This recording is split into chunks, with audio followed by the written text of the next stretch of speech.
Bonjour et bienvenue au comptoir japonais. Aujourd'hui, ressortez vos blouses de physique chimie car on a reçu la saison 1 de Dr Stone.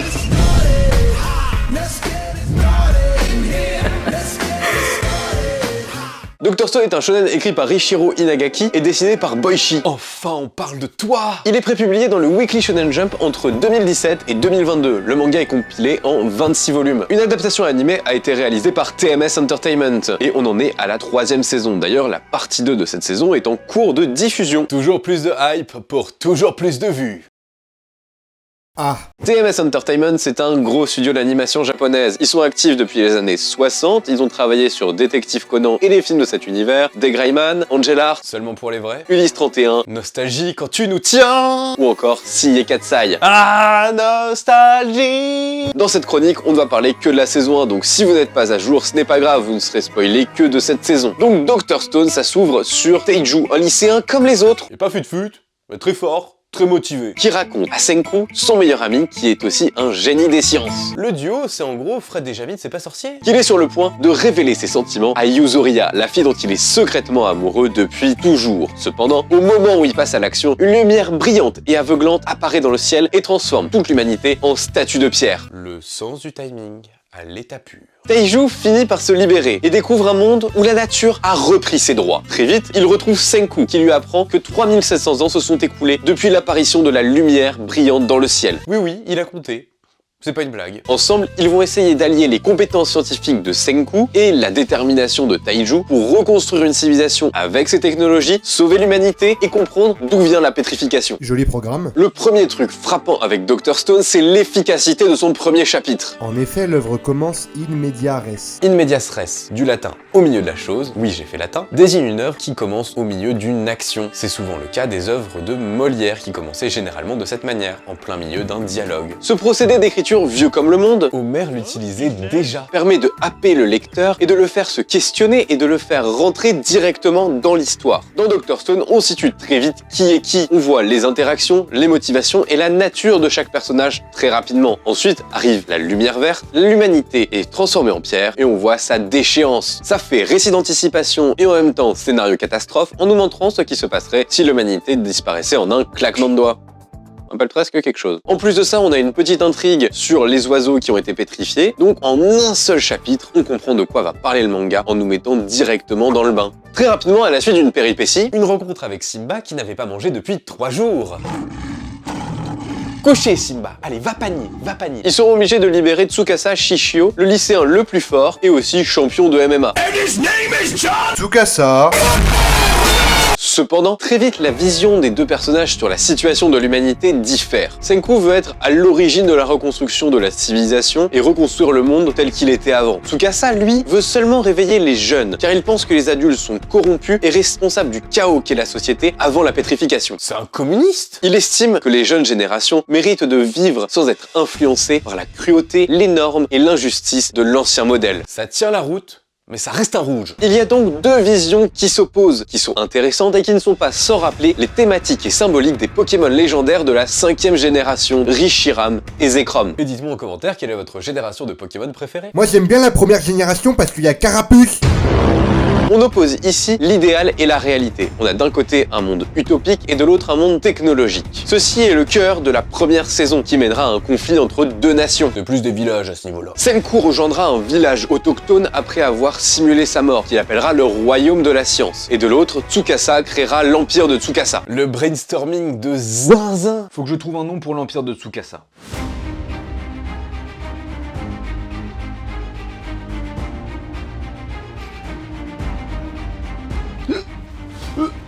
Je sais.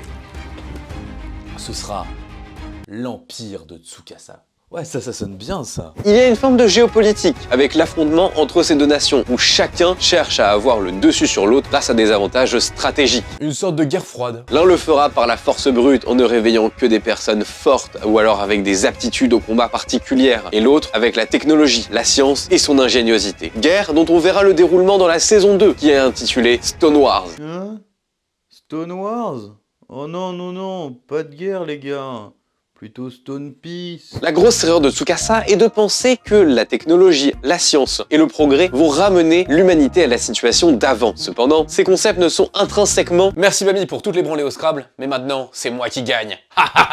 ni bons ni mauvais. Et Senku incarne parfaitement cette idée en créant de la science, du progrès, mais il le fait par pur défi pour montrer qu'il est capable de le faire et que c'est un grand scientifique. Il le fait également car ça lui permet de survivre. Par exemple, à un moment, il a besoin de gaz carbonique. Me demandez pas pourquoi, c'est un truc de scientifique. Moi, je suis pas docteur Nozman. Il va donc devoir faire brûler du charbon, car il veut récupérer les gaz, et les enfants ont froid. Mais lui, il s'en fout des enfants. De mon temps, les enfants, ça bossait à l'usine. Et c'était content. Ce qu'il veut, c'est faire avancer la science et son projet. Il a eu besoin de créer un poêle, alors il l'a fait. Et cette création a eu comme externalité positive de donner du confort aux enfants. Senku est profondément neutre. Avec un poil de mauvais, car il n'hésite pas à utiliser des moyens peu scrupuleux, voire peu éthiques pour arriver à ses fins. Il est la personnification du progrès, ni bon, ni mauvais, mais utile. Une autre thématique intéressante que l'on a dans le manga est la vision de la science que l'on peut avoir selon son appartenance. Déjà, Senku, il la voit comme absolue, et lorsqu'il en parle, il dit qu'elle ne ment jamais. Et pourtant, dans notre évolution, la science nous a menti à de nombreuses reprises, et même c'est tout son but. Le but est de faire grandir nos connaissances. Et pour ça, il y a deux moyens. Soit on crée une nouvelle connaissance, on découvre quelque chose, soit on montre que notre ancien modèle est faux. Exemple connu, le géocentrisme et l'héliocentrisme. Et donc pour ça, ça veut dire que la science d'avant nous a menti. Ainsi, on peut dire que Senku est en quelque sorte un fanatique.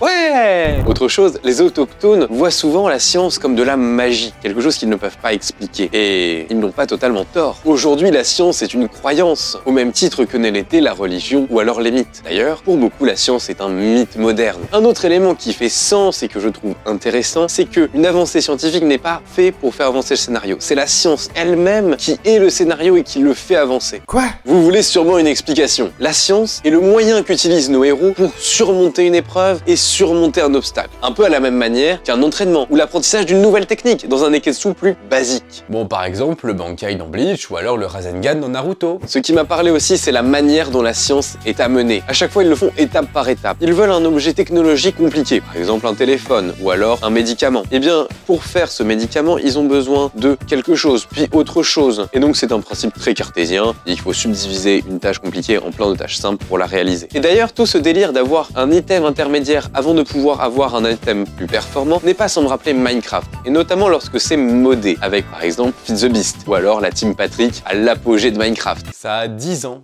Et croyez-moi, j'en ai perdu des nuits blanches sur ce jeu. D'ailleurs, à chaque fois que Senku obtient un nouveau savoir, il y a une petite case avec une écriture en pixels faisant référence à un jeu vidéo. Donc je pense qu'il y a une véritable conscientisation de ce style de la part des auteurs. Je vais faire un petit laïus sur les dessins, je suis obligé car là c'est un pur bonheur. Si j'en fais pas un pour Boichi, j'en ferai jamais. Boichi a une manière de dessiner les corps qui est tout simplement exceptionnelle. On peut voir des mecs bodybuildés avec des muscles striés qui sortent de la salle de sport et en faire des petits personnages tout mignons, tout kawaii. Le découpage est toujours très soigné, lisible, excellent. Et les combats sont mis en scène avec énormément d'impact. J'imagine déjà les frais dentaires. Et de l'autre, on a des filles dans des positions quelque peu lascives. Après, si elles sont pas beaucoup vêtues, c'est normal, hein. On est à l'âge de pierre, hein. C'est pas du fanservice, ça, hein. Ah bah on voit souvent des culs et des tchouches un peu partout, hein. Mais bon, c'est pas non plus tant que ça un mal. C'est même plutôt bien. D'ailleurs, j'ai été très étonné de le voir dans le Weekly Shonen Jump. Il a fait soft cette fois. Il peut être bien pire. Ou plutôt bien mieux. Dans sa mise en scène, je le trouve très imaginatif, notamment lorsque, par exemple, nos héros doivent trouver du sulfate de cuivre, qui est un élément particulièrement létal. Pour symboliser la dangerosité de ce composé chimique, Boichi va passer par la métaphore d'une jeune fille symbolisant la beauté du lac que renferme le sulfate de cuivre. Cependant, elle se transforme très vite en un personnage squelettique effroyable, se rapprochant d'une vanité quand l'on arrive dans la zone mortelle. C'est pas nouveau, et c'est très bien fait. Alors ça vaut le coup de souligner parce que beaucoup de mangaka l'auraient pas fait. Le seul défaut que je lui retrouve, c'est que souvent les personnages principaux de ses œuvres ont souvent la même tête. On va faire un petit jeu. Vous connaissez le jeu des 7 différences? Oui? Parfait. Et bien alors maintenant, vous allez me dire en commentaire quelles sont les différences entre Senku et Kitano Ken de Sunken Rock. D'ailleurs, si vous n'avez pas lu Sunken Rock, allez lire, c'est incroyable. On revient avec la réponse après une courte page de pub.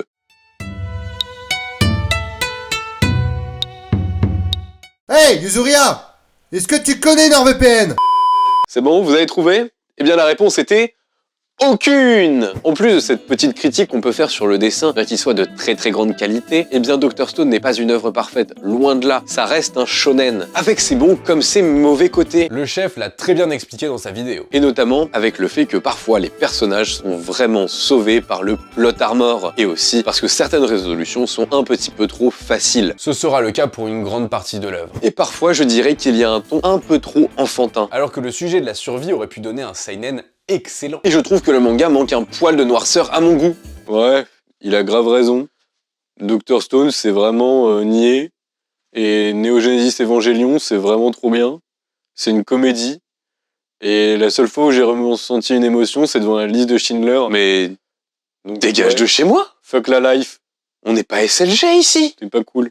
Parfois je trouve que la gestion des ressources est aussi un petit peu abusée, mais bon, ça reste une œuvre de fiction, il faut bien faire des raccourcis scénaristiques, et je sais que ça sert pour fluidifier l'intrigue, et ça n'enlève en rien les qualités que j'ai mentionnées juste au-dessus, et l'analyse que l'on peut faire de l'œuvre en général. J'espère que je vous ai plus ou moins convaincu de lire Dr Stone et que vous avez aimé cette analyse. Bon, les fans de science, vous pouvez y aller direct, vous vous retrouverez dedans. Ça parle de science et y a même pas besoin de Doliprane. Alors foncez les gars. Je trouve que Dr Stone est tellement unique de par son scénario que j'ai du mal à l'associer à des livres ou à des lectures annexes, à part peut-être de la vulgarisation scientifique. J'ai pensé à Robinson Crusoe de William Taylor, mais sans grande conviction parce qu'on s'éloigne très vite du délire survie. Et donc si vous avez des idées à me proposer, mettez-les-moi en commentaire, je les lirai avec plaisir. Merci à tous de votre visite au comptoir japonais, on se retrouve très vite avec des stocks pleins. Si vous aimez la vidéo, mettez-moi un maxi pouce bleu, mettez un petit commentaire, ça fait toujours plaisir, et n'oubliez pas de vous abonner. On est en live sur Twitch tous les jeudis à 21 h, donc rejoignez-nous là-bas. Et en attendant, j'ai plus qu'un seul truc à vous dire, c'est lisez des mangas, soyez curieux et surtout,